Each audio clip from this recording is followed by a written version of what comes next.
Hey guys, last week on our Instagram feed, we did a short video about Charlie and about her hips and how we had a few concerns about them, and as a result had found some swaddling techniques that promoted hip health in infants.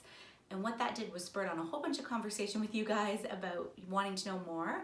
A few of you asked me to post a video showing the techniques that we learned so that you guys can learn them too. So that's what we're doing here today. We're going to show you hip healthy swaddling techniques for your infants. The one thing I want to mention is that we are, of course, not medical experts. This is just information that we've learned that we're sharing with you. So please always check with your doctor first before you implement anything.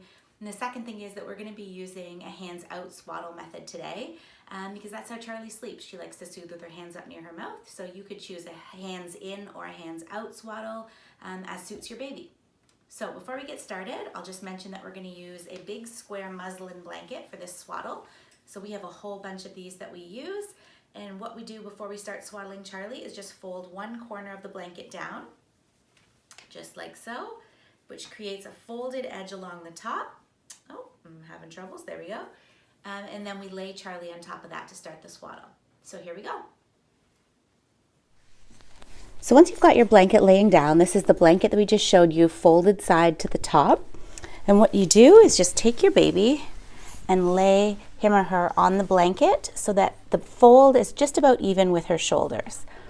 Then you're going to take one side, we're going to start from the left side, tuck it under her elbow, nice and snug in her armpit, all the way across her body, again snug under this armpit because we're using the hands out method, and just a gentle tuck under her back while you hold the other piece of the blanket. That'll give you a firm tuck around their body and provide a little bit of tension. Just check that it's not too tight around her body.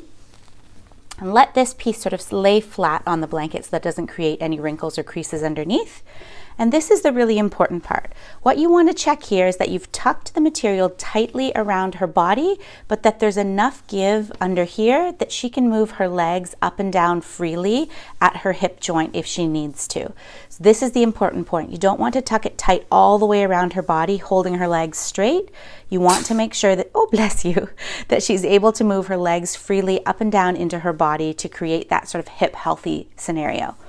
So at this point, you take the bottom of the blanket, bring it up around to where the original tuck was, again, making sure that there's enough room down here that she can move her legs around. Tuck it under her body as well. One last check at her hips. This part has stayed snug around her body, and then you're going to fold the final side over. So both of these folded pieces will come over together. Lay them over top. Again, pull tightly under her armpit, under her other armpit, and lift to sweep that underneath. And then you have your little tiny tail out this side, which I usually just bring around and sort of tuck in the top here.